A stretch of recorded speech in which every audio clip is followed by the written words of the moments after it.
Did you want me to? Oh, Go ahead. No, ask. What are you gonna ask? did you want me to kick it off, or you good? No, I'm chilling, dude. Um, Speaking of that, hello everybody. Welcome back to the World's Greatest Film Podcast. We are your average film enjoyers. Troy and Evan. Sorry, I'm chewing sunflower seeds right now. We're back today, a day late because I was too tired to record last night. And I wanted to make sure we bring you as good of an episode as we can. So we apologize for the delay. I'm still figuring out like when is the best times to record, especially with my new work schedule. Some days I'm just like, blah, I have zero energy. But luckily, Evan is like the most understanding person on earth. So, yeah. But we're excited to be here today. We're going to talk some movie news. We are going to talk about some of the stuff we've been watching recently. Possibly go over, since it's the first of the month, possibly go over our top 4 first watches of April. And then we're going to talk about our next 2 movies on the IMDb Top 250, which are Deer Hunter and Wild Strawberries. So yeah, it's going to be a good episode. But before we get into anything, Evan, how are you? How are you doing? Evan, you're muted, by the way.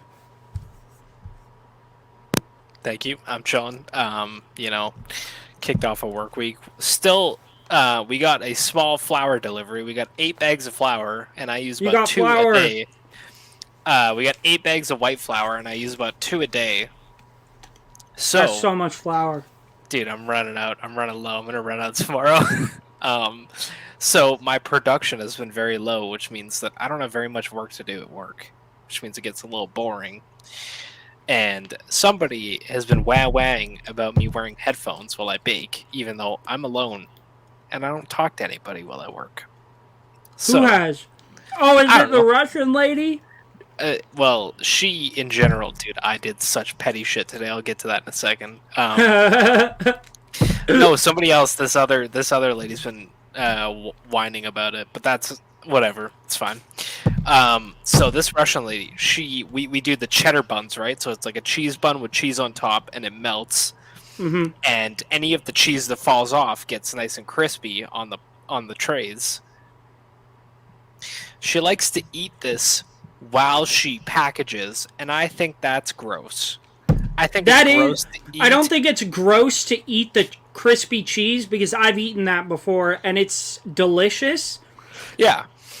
But I think it's gross to eat while you're packaging the food. Exactly. So you know what I did today? Because she hates me and I hate her, and she's been talking shit about me to my boss, even though everything she says is a lie. She comes in before I do. I took every ounce of the crispy cheese and I threw it in the fucking garbage before she showed up, so she had no crispy cheese to eat today. It was gone. And Did she say anything? No, she didn't say anything, and I told my boss I did it, and she laughed and said, "Do it again." I swear to God, because my boss also agrees that it's gross. So, yeah, work's been fine. I've been watching some Peak recently. Nothing too crazy. Yesterday was pretty good. I'll get into that a little bit in a little bit, but yeah, just been chilling. Oh, I got a new Lego set. I saw it. Yeah. Yeah, so I've been building that with my girlfriend. She got the Natural History Museum, far larger than my set that I got. Mm-hmm. So she's building that currently while I do this. But yeah, just been chilling. How about you? Oh yeah, no, I've been doing good. I've worked all week. I think I'm gonna hit overtime tomorrow, which is nice, but also I'm just tired, you know. Yeah. Been chugging away through Dune. I've decided I finished The Office. I don't know. I just went on a run there where I just watched like a whole season of The Office, and I was like, all right, I'm done. And I was like, what do I watch now? Because I don't like watching like real TV shows, you know. I just like watching like sitcoms or comedies or anything like that because I really just throw them on while I'm choosing a movie, or if I don't have time for a movie, I just watch that. So I decided I'm gonna watch all of SNL, like every season, Holy shit. and I'm starting by catching up. I'm gonna go like I'm starting with season 49, which is the season they're in right now, and I'm gonna go down. So that has been a delight because I've always been a massive fan of SNL. So That's yeah, cool. that's been fun. Playing playing a lot of MLB The Show. You know, I did buy Call of Duty 3, Modern Warfare 3. Oh shit. Dude, I've been debating buying it. What a mistake that was. I played like 3 games and I was like, oh yeah, this is why I Let stopped me playing Call of Duty. This game let fucking me sucks. let me tell you, Trey, we're too old. We We are. need It's not the fun. It's too we need the simple. we need the old person lobby that has no slide canceling and a bunch of just guys trying to chill, you know? Yeah, man. For real. Dude, for video games, I've been playing through the From Software games, Dark Souls, Elden Ring, all that shit. Yeah. So I recently finished Dark Souls 3. It's a phenomenal Yeah. game. Started Dark Souls 2 a couple days ago. I'm very, very, very conflicted on it. I think it has an immense amount of problems. It's not made by the guy who made all the other games because he was busy making Dark Souls 3 and Bloodborne. So it has a lot of issues, but it's still fun. I think the bosses are super boring, and it's just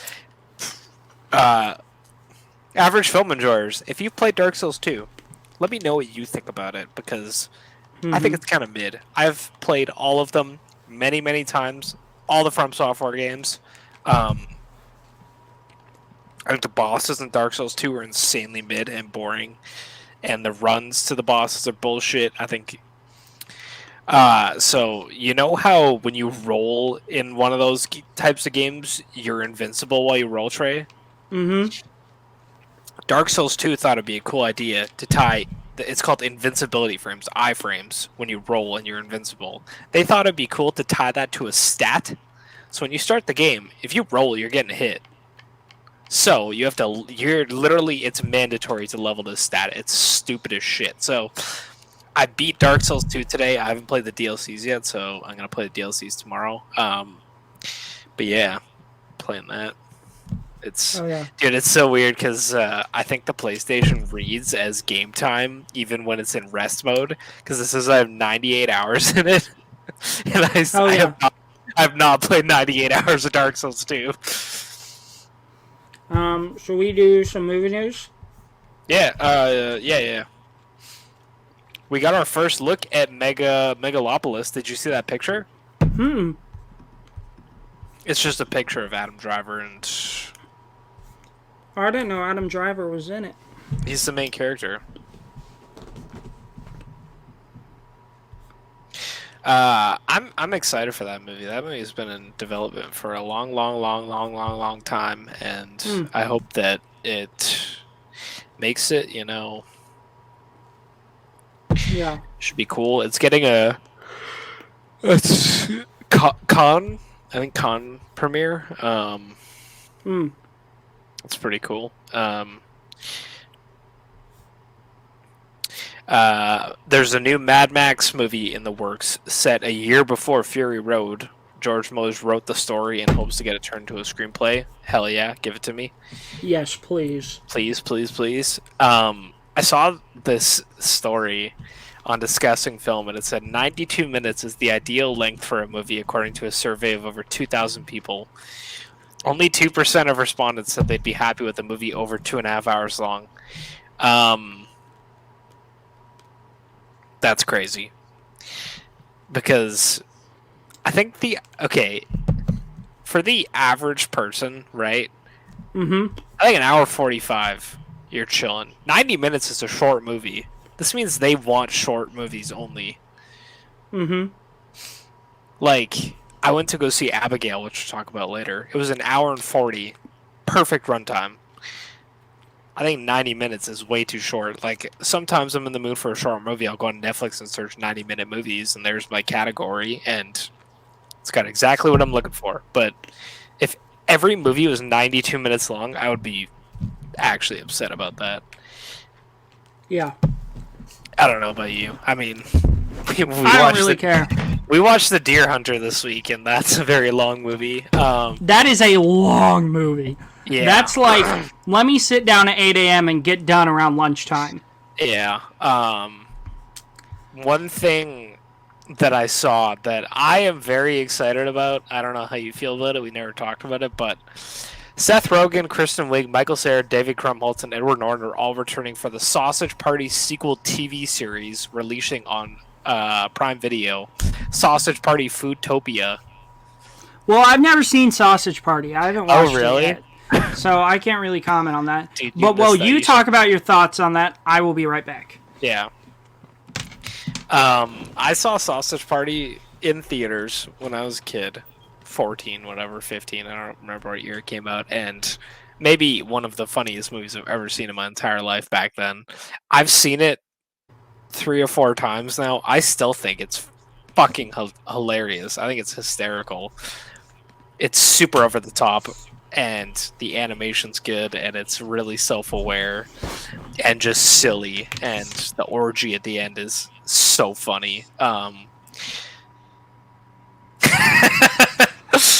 Spoilers, sorry. I just come back, I put my headphone back in, and I just hear the orgy at the end is so Dude, funny. I thought I could get that out before you got back. Yeah. No, Sausage Party was it's like one of those movies you see when you're 14, and it's like one of the funniest things ever.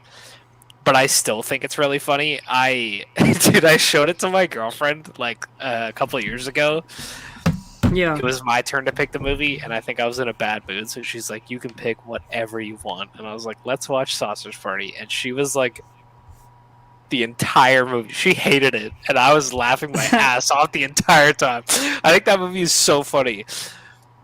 There's this scene really with funny. a bunch of potatoes in the real world, like outside this, because it's set in a grocery store, right?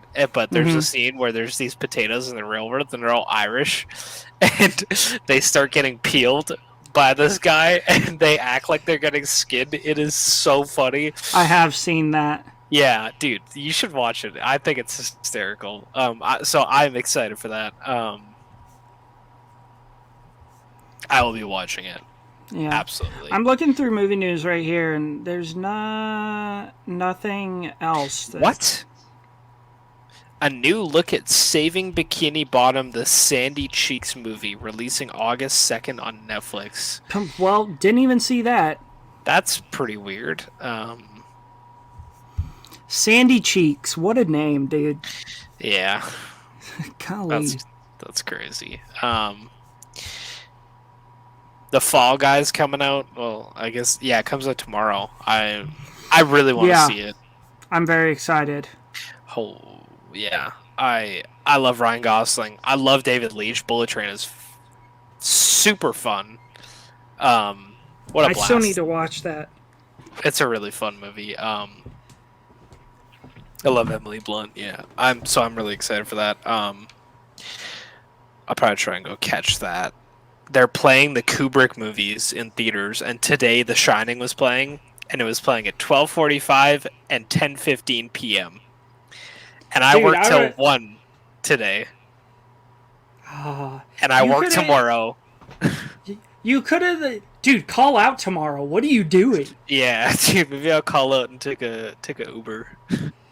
Take a sick day, brother. Yeah, I should. That'd be a real sick day. I know. They're playing Full Metal Jacket tomorrow, and I might go. I think tomorrow's Full Metal Jacket. What are we doing here recording? Yeah, tomorrow's A Clockwork Orange and Full Metal Jacket. Clockwork Orange. God. I don't need to see... I mean, go see Clockwork Orange and leave with 20 minutes left, right? Am I right? Or I can't even remember the ending. Yeah, exactly.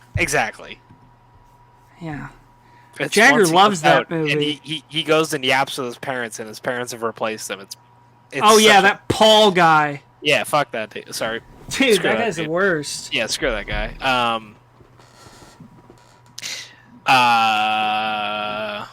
Got a new look at Alien Romulus. I saw the trailer for this movie before I saw Abigail, and I had not seen this trailer before. Let me tell you, I'm sold. Yeah. I am sold. It looks so good. Yeah, I'm really excited for that, and I wasn't before because I don't think Alien Covenant is very good. Yeah, that looks awesome. You want to dive into the watch list? I do. How many you got? Okay. Yeah, let me see. Let me see here. Last one I did was Oculus. Yeah? No, Richard Jewell. Yeah, Richard Jewell's last one. You need to watch that, dude. It's fucking Yeah. peak. All right. Not including Wild Strawberries or The Deer Hunter, I have 1, 2, 3, 4, 5, 6, 7. I have 7. How many you got? Did I not log the Deer Hunter? Or wait.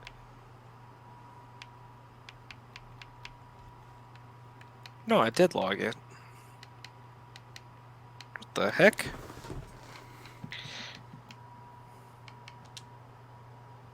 I'm confused. Did I talk about Love Lies Bleeding last? No. Wait, when did we record last Friday? No, we could record it. Did we record Friday? We recorded Saturday. Saturday. Okay. Okay. I have 1, 2, 3, 4, 6, 7, 8, 9. Well, aren't you cool? Let's just go one by one. Yeah, let me kick it off. I watched Love Lies Bleeding. I bought this movie. I wanted to watch it. I didn't want to have some buffering and all that shit when you stream it on other sites, so I bought it. Yeah. It was $19.99 to rent, $25 to buy. I bought it. It rips. It is really fun, stylish as shit. The visuals are amazing. The score is great. The performances are really good. It's fun, creepy, weird as the ending is. If you've seen Same Mod, it's kind of on that level in the third act. Really crazy. Yeah, really liked it. Gave it a 4-star with a heart. I want to watch it again. Because yeah, it's awesome. And I was very sleepy when we watched it, so I rewatched the ending, but I kind of want to rewatch the whole movie. Yeah, it's sick. Cool. First one. I said I would do it, so I did it. Batman vs. Superman, Dawn of Justice. The Ultimate Edition. Yet again. That is the third time in the past 3 weeks I've watched Batman vs. Superman, the Ultimate Edition. And let me remind you, that is a 3-hour movie. And you know what I did? You know what I did while I watched this movie, Evan? I played Batman Arkham Knight. Holy shit. I played Batman Arkham Knight while watching Batman vs. Superman, Dawn of Justice, like the coolest guy on earth. I need to do that. Cash, I might. Cash, if you're listening to this, that I did that for you. I did that for you, dog. I might need to do that. Dude, goes crazy. Just yamming on the Joker while watching Batman yam on Superman. That's insane. God, dude. God. I love that movie. I love that movie. Lawrence Fishburne, these are two things that I haven't talked about with that movie in the past couple episodes.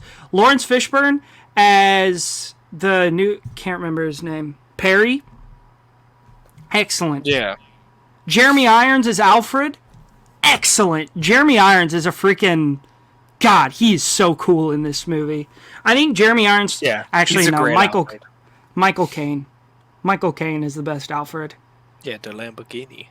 The Lamborghini den. Much more. I once found a gem the size of a tangerine. Dude, that's a really good Michael Caine. Thank you. Dude. Some men just want to watch the world burn. And we just need to say this once again. Screw you, Christopher Nolan, for making us watch Alfred cry. One of the most heartbreaking Yeah, scenes in cinema. Oh Dark my Knight god. Rises. Too much Alfred sadness for my the scene Dude, when he burns the letter in the Dark Knight. That's enough.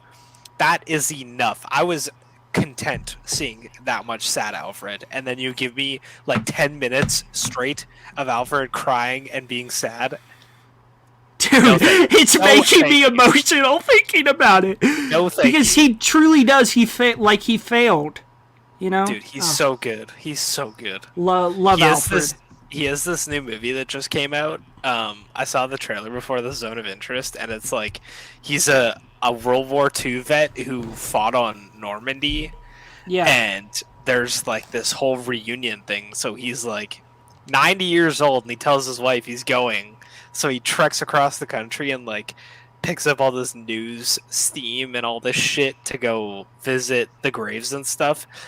Looks like an insane tearjerker. Like it will make me sob, and I really want to watch it. Yeah, I'm good. I'm good, Yeah, dog.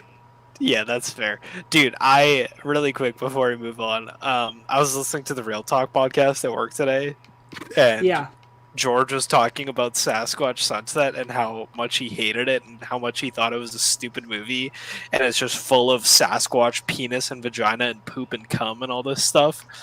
Yeah. He gave it a 1 star. I check it. Jagger 5 stars. Made me laugh really hard. Are you surprised? No, I'm not surprised, but it made me laugh. But really again, hard 'cause we can't say it because neither of us have seen it yet. I do really want to see it. It's. I mean, it's playing in theaters. I'm not sure if I'll pay because movies are very expensive. But I do want to see it, and I will watch it. Yeah. Yeah. My next one. Let's see here.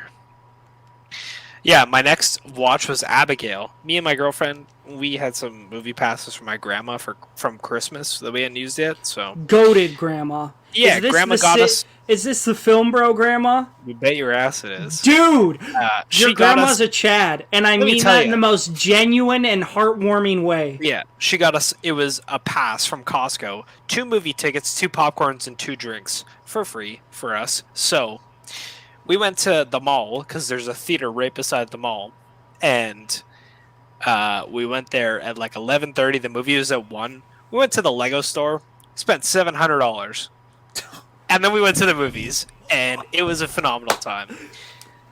The Lego set I got was $289, and the Lego set she got was $389 plus tax. Oh Yeah, yeah, you have to so- pay sales tax. It's only 5% here. Where I live is the cheapest tax in Canada, so W. Yeah, I have the cheapest sales tax. No sales tax. Yeah. What it so, says on the barcode, that's what I pay. Yeah.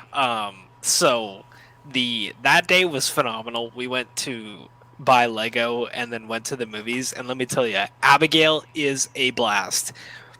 If you like Ready or Not, you will love this movie. Isn't our boy in it?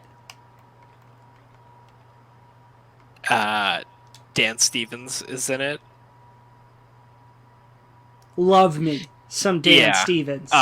Kevin Durant, who looks exactly like Elon Musk but much more muscular, is in it. And let me tell Kevin you, Durant, like the basketball player? No, not the with a D at the end, not Durant. Durant. Oh, Kevin. Look Oh him up. man. He looks like Elon Musk.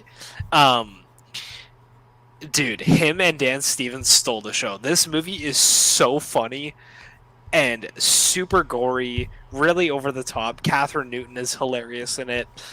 Melissa Barrera, really, really good. Giancarlo Esposito's in it.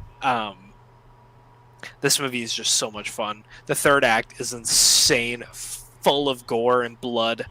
Yeah, it's very similar to Ready or Not and that type of horror comedy. So if you like that, you will really like this. I have them like pretty much the same. They're both 4.5. Oh, that guy. Yeah, no, I loved Ready or Not. This was an absolute blast. I genuinely just can't say how much fun it is. Me and my girlfriend were laughing our asses off. There's so many funny jokes. Dan Stevens is so good. There's this scene where, because it's a vampire movie, right? And so they find out that there's vampires, and Dan Stevens goes, "Okay, what do we know about vampires?" And Kevin Durant goes, that they're not real.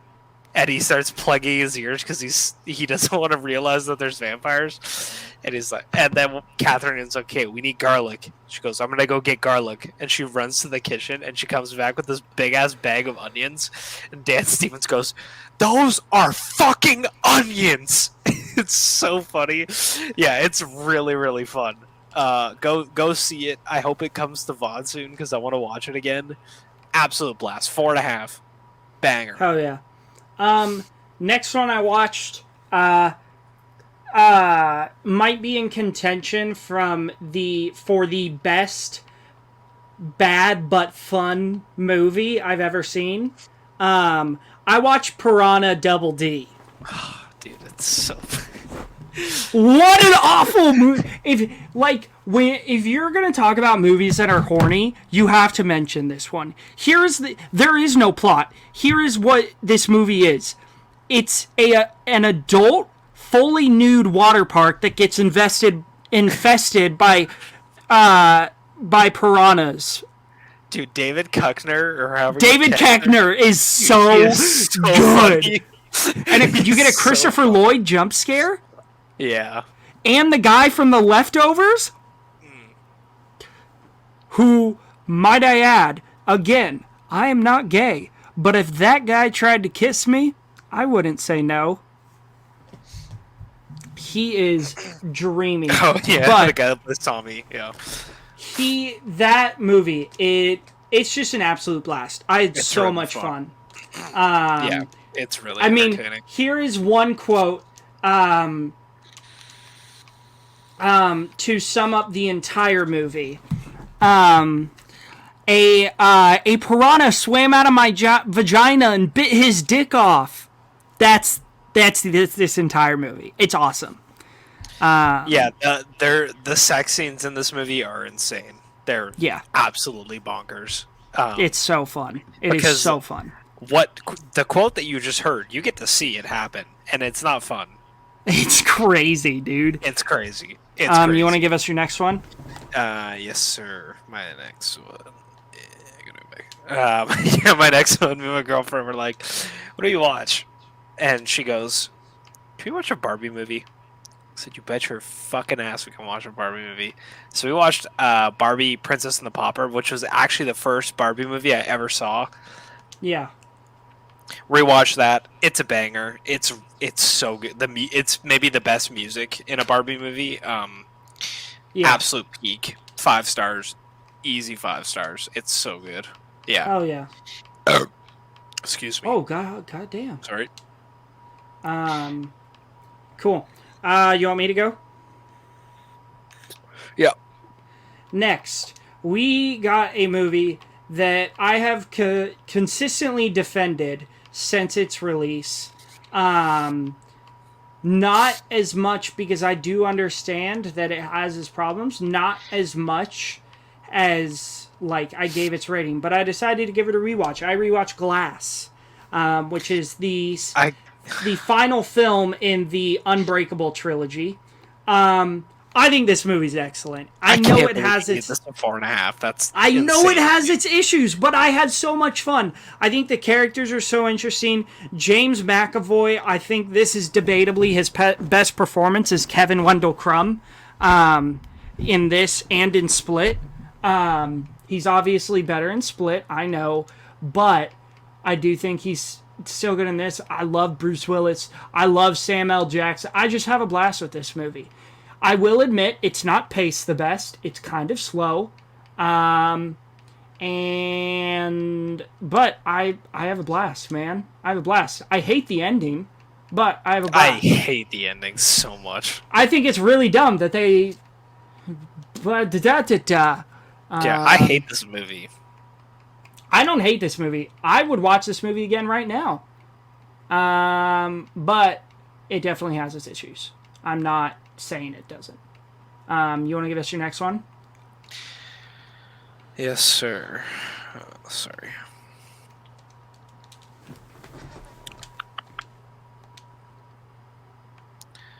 After that, yeah, we were building Lego, and I was like, I'm in the mood for something goofy, R-rated comedy type stuff. Stuff like Horrible Bosses. rewatched We're the Millers. It Yes. is so good. funny. It is It's so good. funny, bro. I gave this a 4-star. It is an easy 4-star. This movie is so funny. It could be a 4.5. I love this movie. There's enough weed here to kill Willie Nelson. Dude, the entire cast is so good. Every joke lands for me. Nick Offerman, hysterical in this movie. So good. Him and Catherine Hahn, the two of them have such a good dynamic. Oh my god, it is so good. Ed Helms as the big drug lord, drug dealer, amazing. Yeah, it's amazing. It's so funny. I really love it. I'm glad I rewatched it because I really like it. Yeah. Next, well, I watched The Deer Hunter. After I watched The Deer Hunter, I watched The Way Back. This is a film about, I don't know if it's a true story. Is it? Let's see here. I wonder if this is a true story. Let's see. Give me a sec. This movie's called The Way Back. Came out in 2010. Has Colin Farrell's in it. Ed Harris, Jim Sturgis, Sharsh. How do you say her name? Saoirse Ronan. Saoirse Ronan. Is that her thing? Yeah, and Mark Strong, all in it. That's crazy. Let's see. I've seen the poster for this movie so many times. How was it? I really enjoyed it. It's basically about like a few guys who are being held in a Russian gulag in Siberia during World War II. And they break out, and it's basically about them walking all the way from Siberia, which is like northern Russia, them walking all the way from there to India to get away from communism. Is this a true story?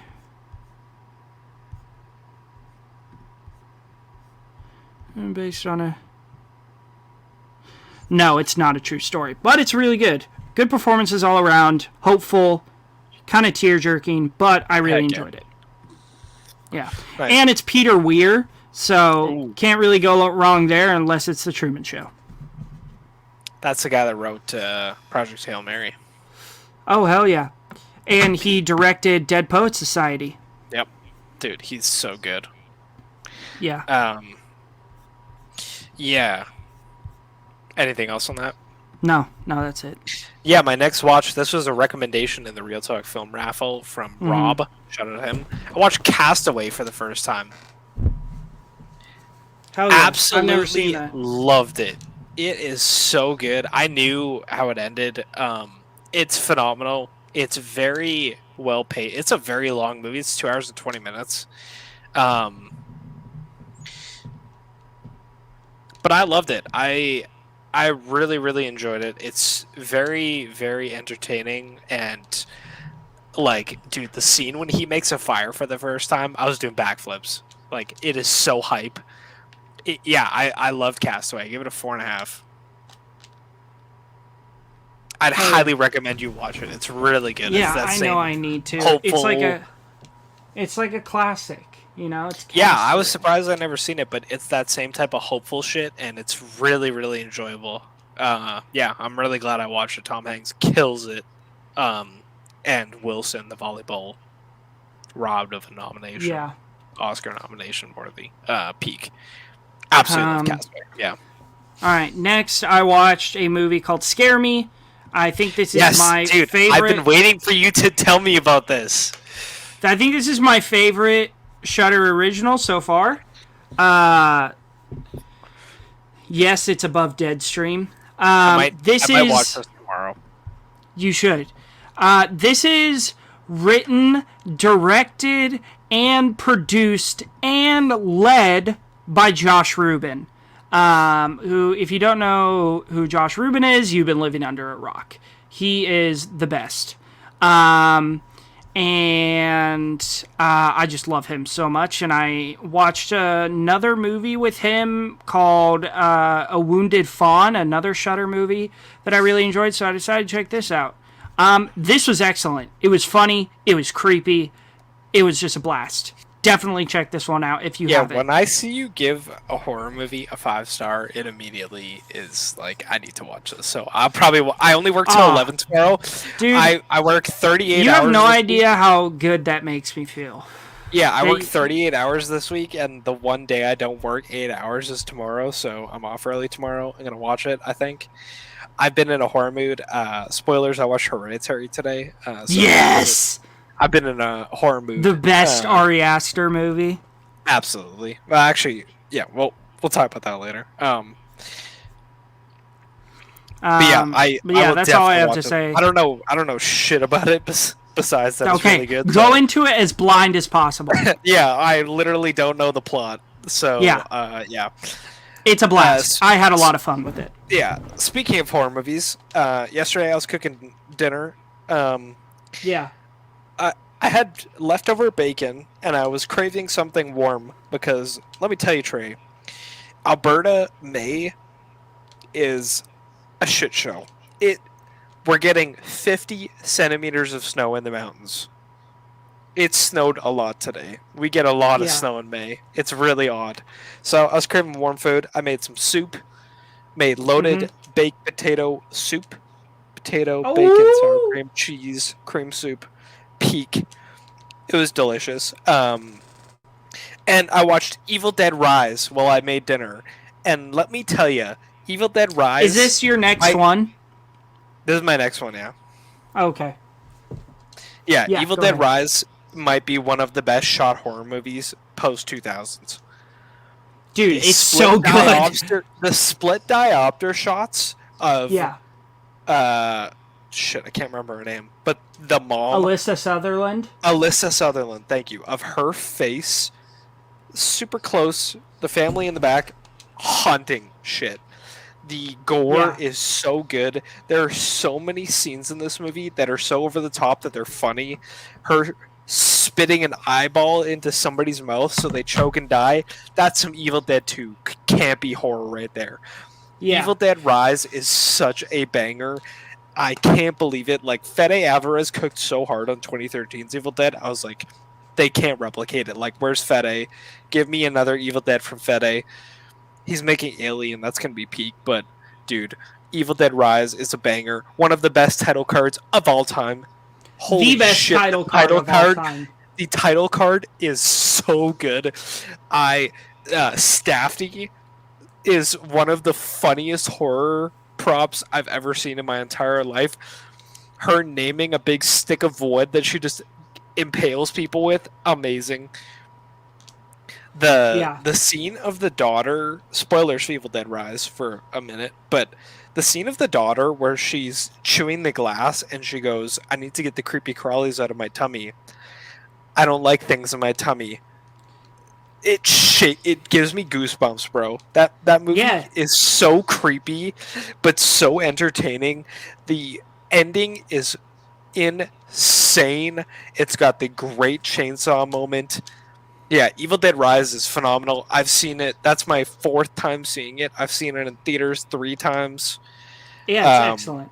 I took my The dad to fact see it. the fact that Alyssa Sutherland didn't get a Yeah. nomination for, I don't think she should have won for best supporting, but No, the fact yeah. that she didn't get a nomination just proves that the Academy is biased against horror. Dude, they're so biased against horror movies. My letterbox review for Hereditary literally says it's a crime that Toni Collette wasn't nominated for an Oscar.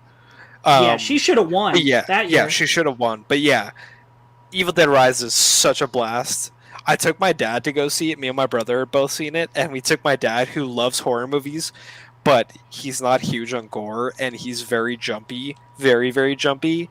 And he looked at me and my brother during the movie a couple times and audibly said, he's very loud when we go to the theaters, like it would probably annoy some people. And he Yeah. looks at us and goes, "Fuck you!" Like it was so funny. I love seeing horror movies with my dad. But yeah, Evil Dead Rise is a banger. That's my next one. Yeah. Next one for me is, well, I watched Wild Strawberries, of course, but we'll talk about Yep. that in a sec. Next one for me is a movie called Superhost. This is another movie on my watch through of all this stuff on Shudder. This one was really good. Gracie Gillum, she is the lead in this movie, or she is the supporting. She's like the lead villain, I guess. She is so good. Absolutely terrifying performance. I had a blast with this. I think it's fun. It kept me on the edge of my seat. The acting isn't great, but I think it makes up for it in the environment and kind of the what happens, you know? Yeah. The synopsis is two travel vloggers check into a vacation rental with a host that will do anything for a good review. So yeah, definitely check this one out, Evan. I think you'd enjoy it. It's a good time. It's one that's worth your time. Heck yeah. So if you want to give us your next one. Yeah, sorry, I'm putting Scare Me on my watch list so I don't forget the name. Diary, let's see here. Yeah. Dude, you still need to watch Back to the Future. I've been in the film raffle for the past 3 weeks. I know. Tomorrow. I'll watch it tomorrow. I will. Yeah, I will. you better. Yeah, I watched Challengers. I am very split on this movie. I think it is extremely entertaining and really, really fun. The score is insanely good. It's all house music. It's electric as shit. It's a really entertaining movie. I think the plot is kind of weak and the characters aren't that interesting. And two of them I don't really care about. Zendaya's character is interesting because all she gives a shit about is tennis. She doesn't really care about anything, so she's a cool character. It's an interesting idea. But yeah, I really liked it. I think it's fun. I don't think it's anything too crazy. I don't have it that high in Luca Guadagnino's filmography, but yeah, it's all right. We'll talk about it more when you see it. When it drops on VOD, we'll chat about it. Okay. Last one for me. I have found it intriguing for a good while. It's a Ty West that I have not seen. I watched The House of the Devil. First, let me say, stylistically, this movie is unbelievable. Ty West really captures the vibe of a good 80s horror movie. Dude, he makes movies straight out of other eras. Yeah. It's crazy. Yeah. So that was really cool. But also plot-wise, I loved this. I'm a big fan of a good slow burn horror. I know Evan is also, but he didn't find this one that interesting. No, I like this movie. I think I have it at a 3.5. You have it at a 2.5. Do I really? No. Okay, I gotta raise it. I watched this on Plex, so it had like hell ads. Yeah. This is a really slow burn. Nothing crazy really happens until the last 15 minutes. But like the last 15 minutes is crazy. It's awesome. Yeah. It's so cool. But even everything leading up to that, I was very, very engaged. I think a lot of what kept me engaged was the style and the score and how this movie is shot. I mean, Ty West really just cooked here. Yeah. I think that's a lot of what kept me like engaged and like wanting to see more. Greta Gerwig, it's great to see her in a horror movie. That was a new experience. In general, that's true. We love Greta Gerwig on this podcast. She's a great actress, and she is so good. She's a god tier director. Have you seen Frances Ha yet? Yeah, I have. So funny story about Frances Ha. I was watching that with Ben, only Ben from the Real Talk Discord, and we watched it.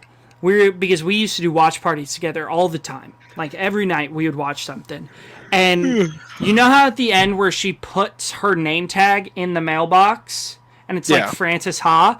So Ben saw it coming like a few seconds and he's just like, oh, peak. peak, and then she puts it in, and he's just like, peak, peak, it's so peak, oh my god, and I was laughing so hard. Ben He loves always that says movie. peak. Yeah. Yeah, he has a very limited vocabulary. But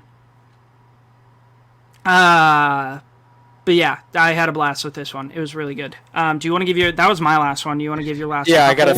I got a few more. I'll rattle through them quick. Last night after I finished Challengers, I was in the mood for some peak, so I watched Drive. I'm literally him. I drive. Dude, I drive. That's in my top 20 of all time. That movie is so good. What else can I say besides I drive? Night Call by Kavinsky. Maybe Is the best opening title. Maybe the best opening title sequence of all time. Well, at first it's oh, what's that song? I think it's by the Chemical Brothers. Yeah. Just inject that shit into my veins. Drive is phenomenal. I love Nicholas Winding Refn, even his movies that people don't like and TV shows. Yeah, Drive is phenomenal. People think it doesn't have any dialogue. Ryan Gosling's character is shallow. Yeah, don't worry about that. Go watch this movie. The gore is insane. Where he makes the guy swallow the bullet. Holy shit. Dude, the shot of Christina Hendricks' face getting exploded by the shotgun in the hotel. Oh, it's crazy. Crazy. So we're gonna do an episode on Drive because it's my dad's all-time favorite movie. Yeah. Drive is so good. So there's this shot where it's right after. You remember how him and Carey Mulligan are in the elevator and the guy comes in and he stomps his head out? Yeah, of course. So there's this shot behind him, like right after he does that, where it's like the camera is behind him, so you see the scorpion on his jacket. Yeah. The way Nicholas Winding Refn shot it, it looks like the scorpion is like breathing. The way it's shot, it's just it's so cool. Yeah. It is so cool. That movie is the definition of cool guy shit. Yeah, Drive is cool guy shit. Yeah. Don't be a cool guy. If you're not a cool guy, watch Drive, you'll be a cool guy. It's true. Drive. Don't be like the driver because he's a serial killer. He's a weird dude. A little silly. He's a little silly. Yeah. Dude, I hate the shot. Okay, spoilers for Drive. For a minute. Bryan Cranston's death scene makes me so sad. I fucking hate gosh. That scene. And watching the way Albert Brooks says it, he goes, "It's all done. It's all done. No more pain." I hate that shit. It makes me feel so empty and seeing like the tendons in his arm. Dude, that might be one of the grossest shot Dude, Nicholas Winding Refn puts some crazy gore in his movies. It's nuts. But yeah, Drive is sick. And then after Drive, this when I got home from work today, feeling a little silly, I put on Hereditary. Hadn't seen it in a while. I was like, what do I watch? I want to watch a movie. It was the first thing I pulled up on Netflix. They didn't play it in IMAX here because Canada sucks compared to the US when it comes to IMAX releases. Okay. When it comes to IMAX releases. In general. Yeah, no. I love Canada. I love Canada. But so yeah, it's one of the best horror movies of all time. It is insanely scary. It doesn't scare me that much, but it's so tense. The visuals are insane. There's two shots in that movie that scare me more than 90% of horror movies, and the first one is Toni Collette. I cannot stand people banging their heads fast on stuff. Where she's banging her head on the door. It makes me so uncomfortable seeing that shit, and then her sawing her head off with the piano wire. Yeah. I saw that movie in theaters by myself on opening day, and I didn't know shit about it, and oh my god, dude, the look on her face when she's sawing it off and she's going slow, and it's just this stoic look of like, what are you looking at? And it's so uncomfortable, and it's like she's sawing in a super irregular motion, so you can't predict it, and it's like, it's just so disturbing. Hereditary is phenomenal. Shout out Ann Dowd for being a psycho bitch as per usual. Dude, and Dowd, the goat. Yeah, Hereditary is phenomenal. And then I finished Hereditary. I had to balance it out with sorry, not Peak, shit. I watched Miller's Girl with Jenna Ortega and Martin Freeman. Dog shit. 0.5 stars. Awful writing, awful acting, awful directing. It's terrible. Damn. And that's it. That movie sucked. It's on Yeah. Netflix. Don't watch it. Don't watch it. It's terrible. What would you like to do first? Let's bust through Wild Strawberries real quick. All right, you take the lead on this one. Yeah, it's weird because I really love this movie. This is my second time seeing it. I don't have like a lot or any like crazy introspective shit to say about it because it's hard to put into words. This is such a reflective and introspective film, and you kind of just watch this man who he's kind of cut himself off from everything. You know, he's very isolated. He's not in touch with his family for the most part. And that family, let me tell you, they are very close. Very close. Yeah, they're close. He's mad that he didn't get to marry his cousin. That his brother married his cousin. He's mad about. He's like, God darn it! Yeah, the first time I watched, I was like, "Wait, what? Why?" Dude, there is a lot of Sweet Home Alabama type shit in this movie. But so he's very disconnected from it all, and you know he's going to accept an award because he's a doctor. He's a very smart PhD, and there's a few sequences in the film where he talks about his dreams, and they're extremely introspective and reflective on him as a human, reflecting on regret and his life and mistakes and sorrow and emotion. And as such a closed off man, it's so opening. It's very eye-opening for him as a person, and it's a really, really intimate film that feels very raw because you're seeing a person just dig into their own brain to the point where they fully expose themselves to everything they're feeling on the inside that they could never really like unlock. It's like he's going to therapy for free in his sleep. Yeah. It's crazy. But no, I really enjoy this movie. I think it has some really cool imagery in some of the dreams, and I think the ideas are really, really interesting. And it's again, Bergman doesn't make long films. Most of them are really short. They're 90 minutes. This is 92 minutes, I think. I do think it feels longer than most of his films. I don't have this as high. I have it at a 4.5, same as Trey. I was really happy to see he gave it a 4.5. But as the resident Bergman lover, I don't have it too crazy high, but I really, really love it. And I think it's one of his more interesting films that it just feels very raw, you know? He opens you to a character that is so closed off and then is like, yeah, don't worry about that. Like, let's get into it. Yeah. And let me hear what you had to feel about it. Yeah.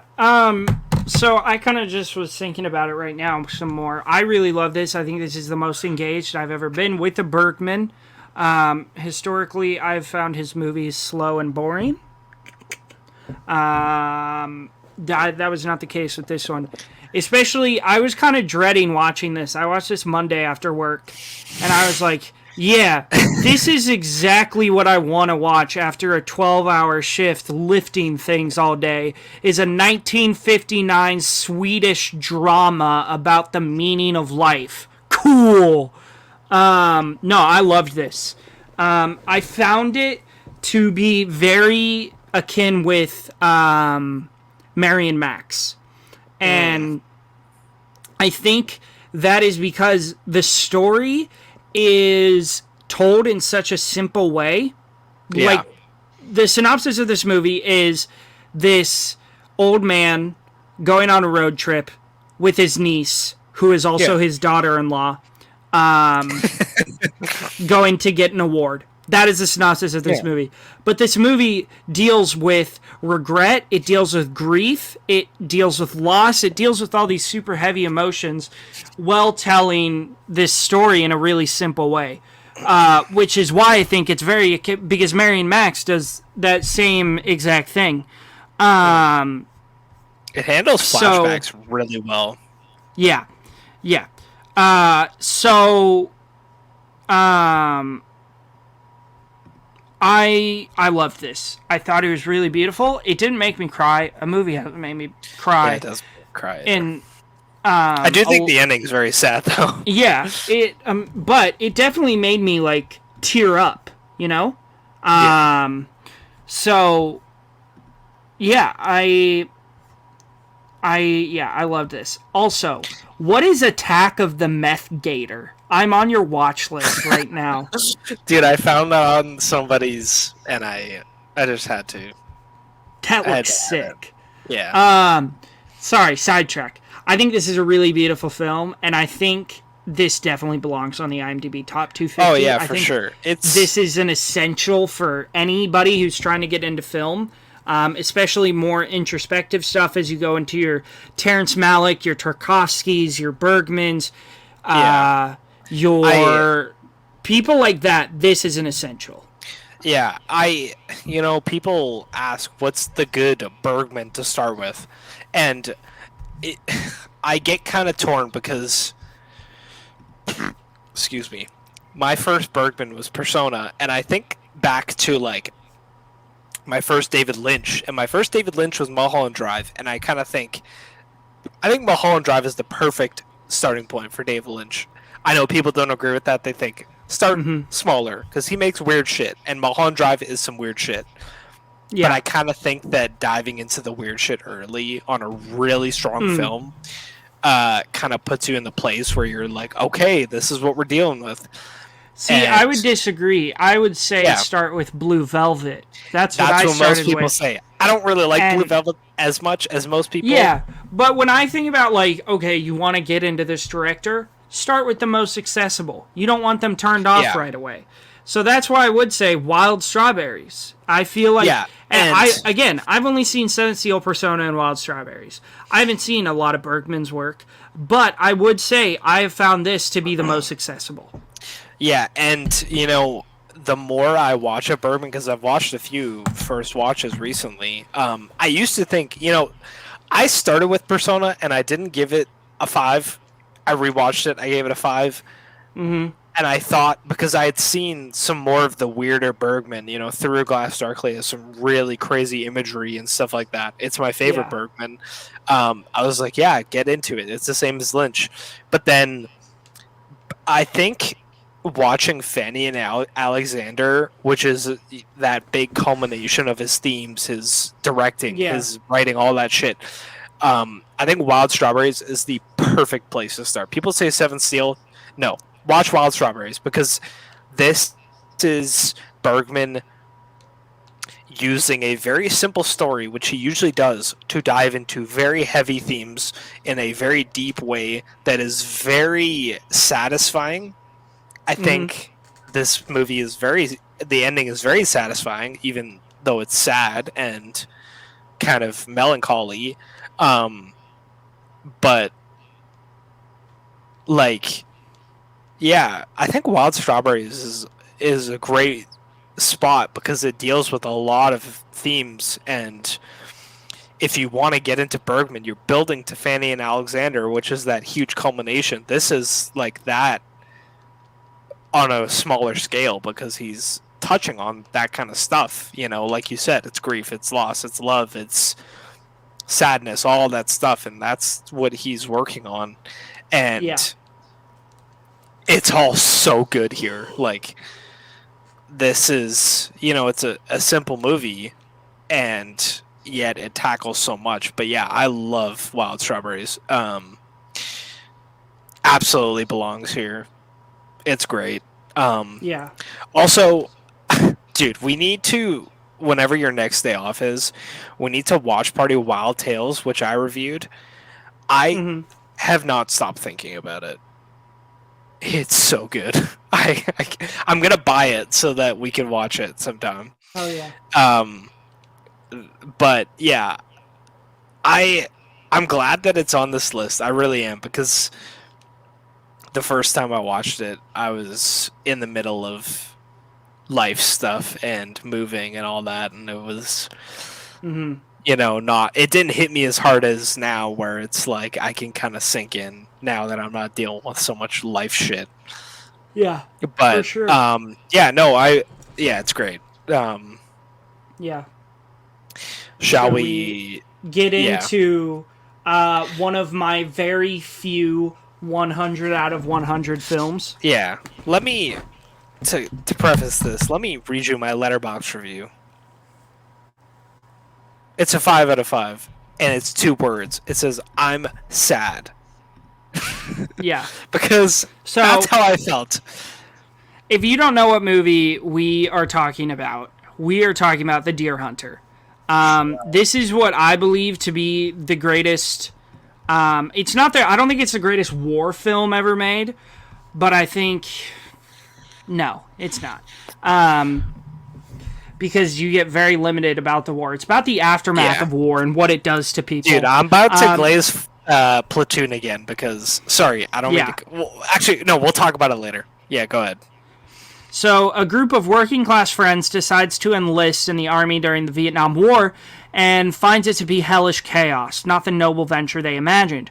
Before they left, Stephen married his pregnant girlfriend, and Stephen, who is played by John Savage, and Michael, who is played by De Niro, and Nick, who's played by Christopher Walken, were in love with the same woman, but all three are different men upon their return. Do you mind if I start? Yeah, no, go. So the first time I watched this movie was on vacation. I was like, okay, this looks cool. I'm on a long flight. I'm gonna download this and watch it on my phone. This movie is perfect.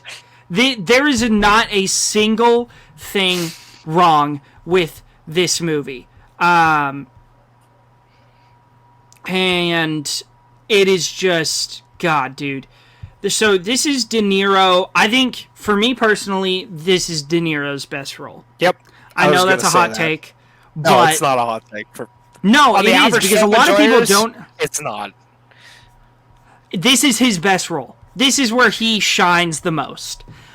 This is Christopher Walken's best role.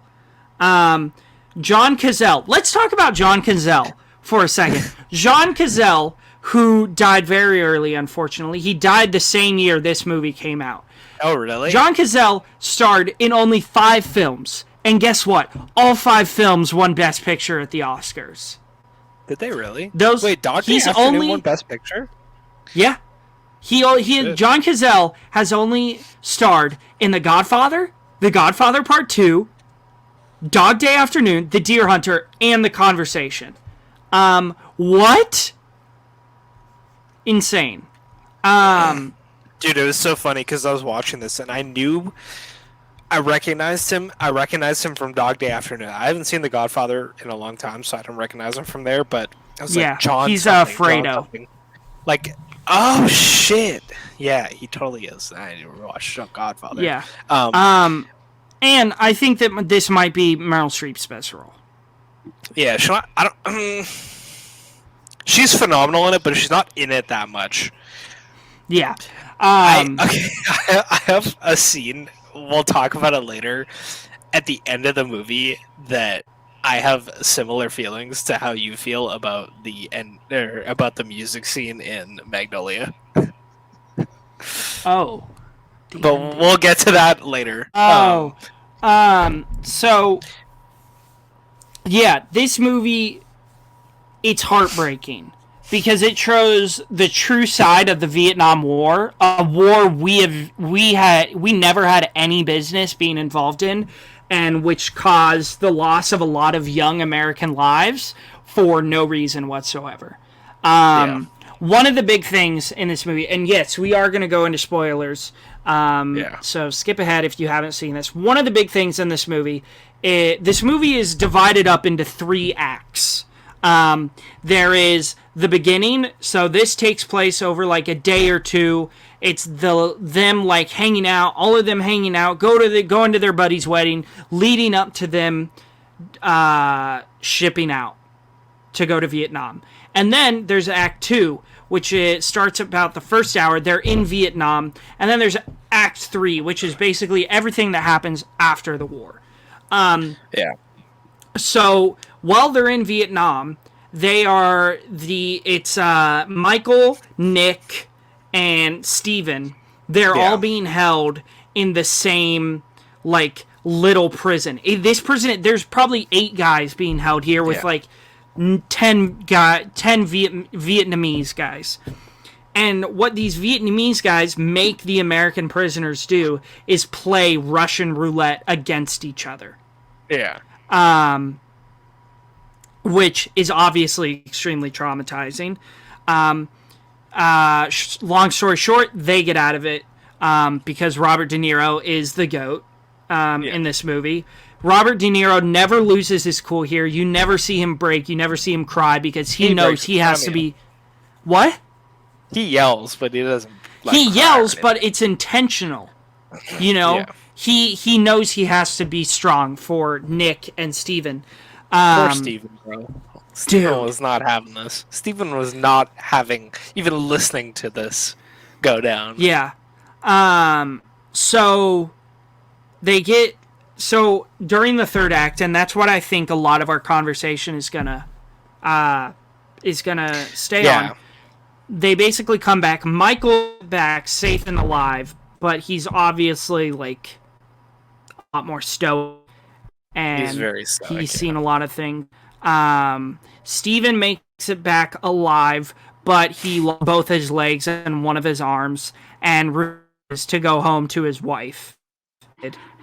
Because he's just like so shameful, and none of these guys know how to readjust.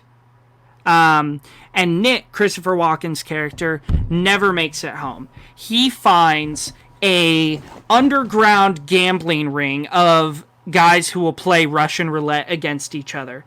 And the first time you really realize he is broken is when he walks up, interrupts these guys' Russian roulette games, grabs the gun, puts it up to his head, and just goes bam, bam, bam, all misses. Yeah. You're like, okay, there's something wrong. Now, the big scene I would like to talk about first. Michael is back. He's hanging out with Linda, Meryl Streep's character. They're having a good time. Well, at least Linda is. Michael is still... half of him is in Vietnam, half of him is here. And they realize Nick isn't coming back. So they're like, okay, Nick's dead. But then Michael goes to visit Steven. And Nick has been sending me this money every month. And it's all this money. So Michael takes it and he goes to Vietnam to get back Nick. And he finds this underground Russian roulette ring again. And he sees Nick. And it's not Nick. Yeah. It is. But Nick has been so traumatized and so... like, his brain is just, like, shut off at this point that he doesn't remember Michael. They were best friends. And he doesn't remember him. He doesn't remember anything. All he knows is Mao! Mao! Mao! Yeah. That's all he knows. And so Michael is trying to get Nick back. He's like, you need to come home. You need to come home. And so they play Russian roulette against each other. And Nick blows his head off. Yeah. Or no, he kind of like he grazes his head, but it's enough blood to where it's like killing him. And De Niro in this scene holding his best friend as he bleeds to death when this best friend doesn't even recognize him. It's brutal. It's so Oh my brutal, dude. god, dude. Oh, Oh my god. And that one shot is why this is De Niro's best role. yeah. I've seen He is this movie so before, and I still was like just in shambles watching that. oh my god, it's so I hard to watch. I was audible about how much I did not want to rewatch this movie, and it's because of the ending. Because it's just like, oh, Yeah. Christ. It Sorry, I it's that kind of got away from me no, yeah, there. yeah, yeah. Um It's such a heartbreaking film. Like the intro's fun, and they're all singing and in the bars, and then they go to Vietnam, and it's like, yeah. it The scene of them Vietnam all is, singing Can't Take My Eyes Off You in the bar in the beginning is dude. so unbelievably wholesome. That's what I thought they were gonna sing at the end, because at the end they sing "God Bless America," which is the scene I think is fucking weird. Um, and we'll talk about it in a minute, but Okay. like, yeah, the Vietnam scenes are like, De Niro is a rock, and Steven is in shambles. He is a shell of a human being. Even listening to these games, the first time I watched this movie, I was like, did Steven get shot? Like, why is he so upset? Not why is he so upset, but like, what's going on? And it's just because he has to listen to these games go down, and it is, and when De Niro goes to visit his wife, and she won't even talk to him, and she's holding like the recorder, like the cassette tape thing, Yeah. and De Niro's pretty much begging to figure out where Steven is. Like, it's just heartbreaking. The third act of this movie is so depressing, and Yeah. There's some great joke.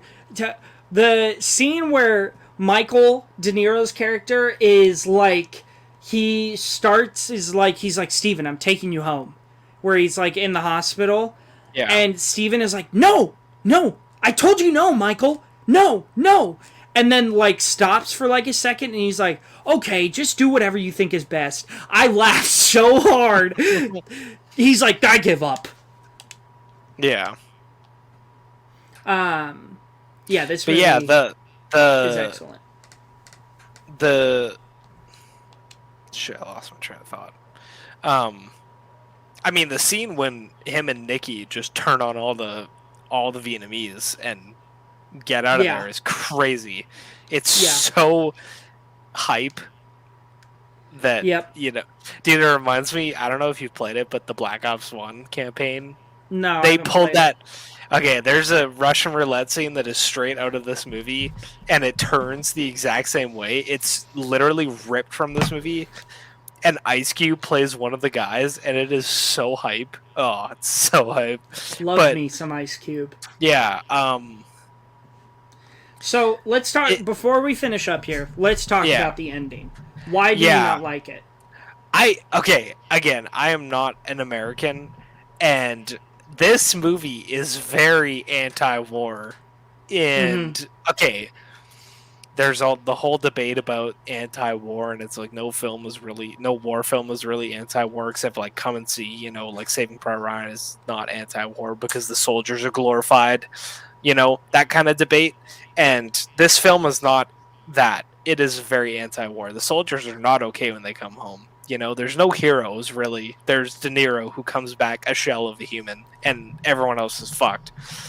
And Yeah. they're singing "God Bless America," which they're at a funeral. They're just leaving a funeral for Nicky, who was decimated by this war to the point where he killed himself because he got so lost in playing Russian roulette, because he was just let me die.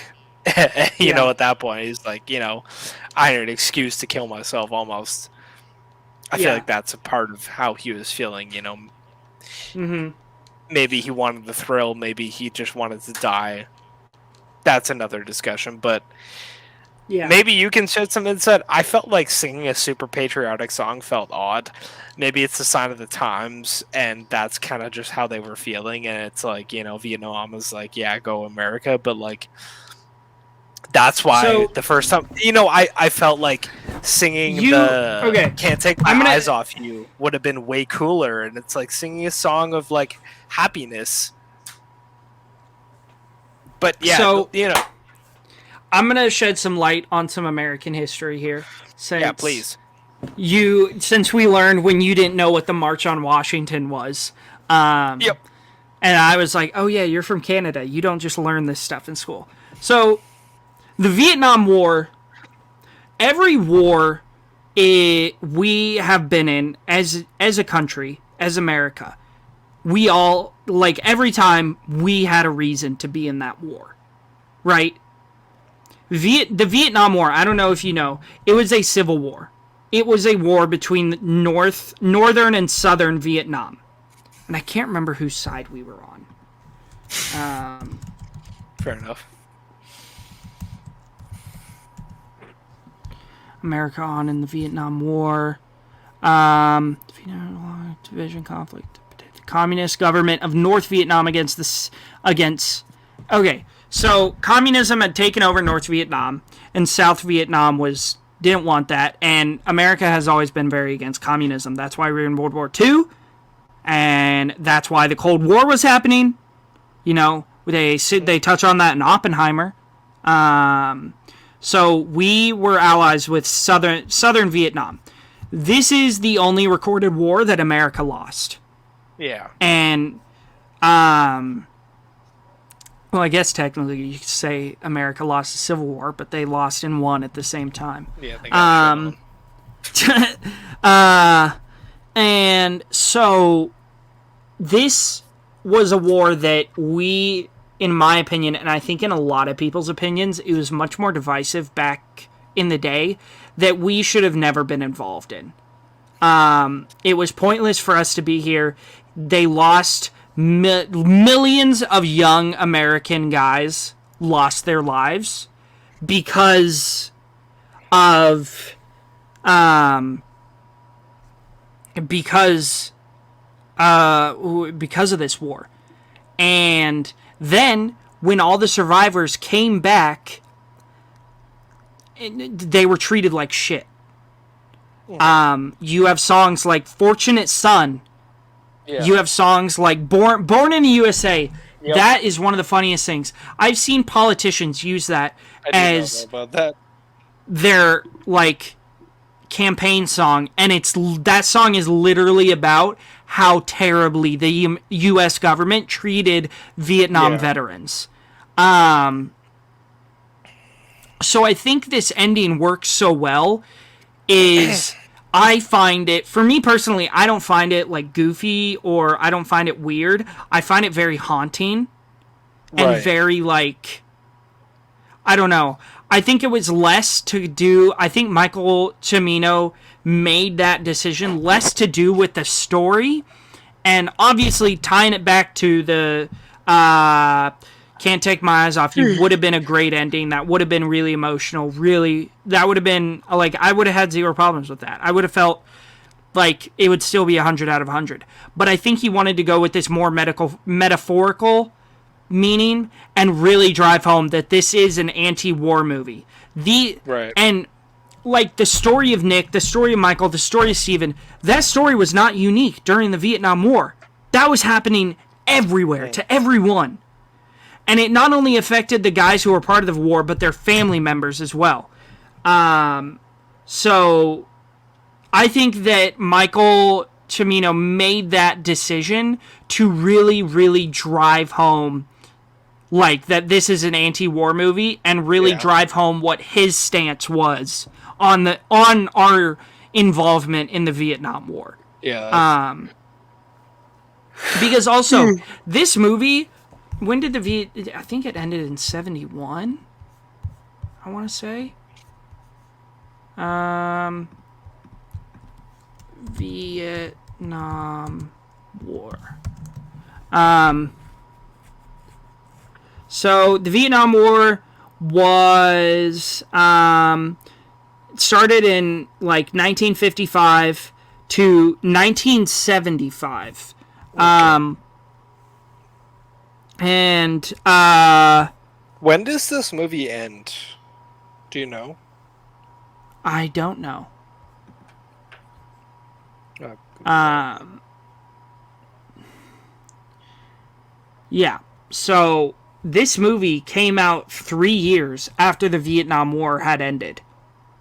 So I think that's why he chose that ending to really Yeah. drive home, like, his opinion on what on the Vietnam War.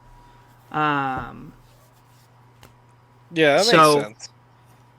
if you have no other notes, Yeah. No, it's a phenomenal film. yeah, It's haunting. It's extremely haunting, and it's phenomenal. The performances are insane. I don't know how Michael Cimino never made anything really besides this and a few other films. yeah. He does. This movie deserved more Oscars, but it's absolutely phenomenal. I'm glad that it Mm-hmm. won the Oscars it did. Yeah, it's so good. It's so Yeah. good. So if you guys want to be looking for our next few episodes, Friday, we have Prophet. We're doing both Queen of the Trap House movies, and what's the other one? Deceitful Tendencies. I hate that Deceitful I know that. Tendencies. Which I don't want to do, but we're doing it. And then Tuesday. What do we have on Tuesday? We have Buster Keaton's The General. Which I know Evan is so excited for. And In the Name of the Father. I'm excited for that. Is that? I can't tell. So, and then next Friday, we have. Let me pull up my Prophet filmography here. Oh, excuse me. Next Friday, we have Getting to the Plug, Ooh, peak. Choppa City Queens, Peak. and Just Caught a Body. Holy shit! Next week's gonna be crazy. Um, The sad part is that I need to watch 3 Jeff Prophet movies tomorrow, and Back to the Future. It's true. Yeah. What else?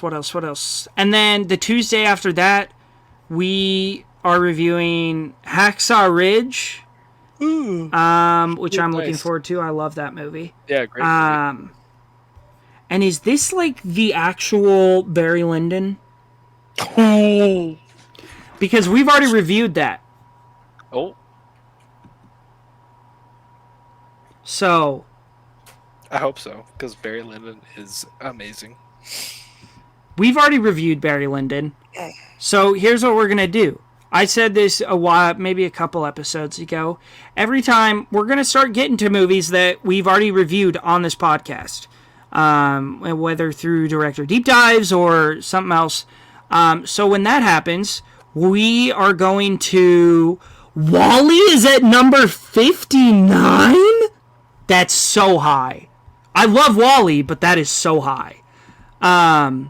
We, instead of reviewing those movies that we have already reviewed, we are going to review a movie that we believe belongs on the IMDb Top 250 that isn't on there.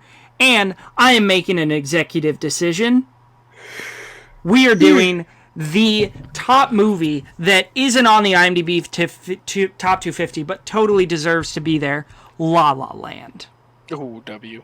So, the Tuesday after next, we will be reviewing Hacksaw Ridge and La La Land.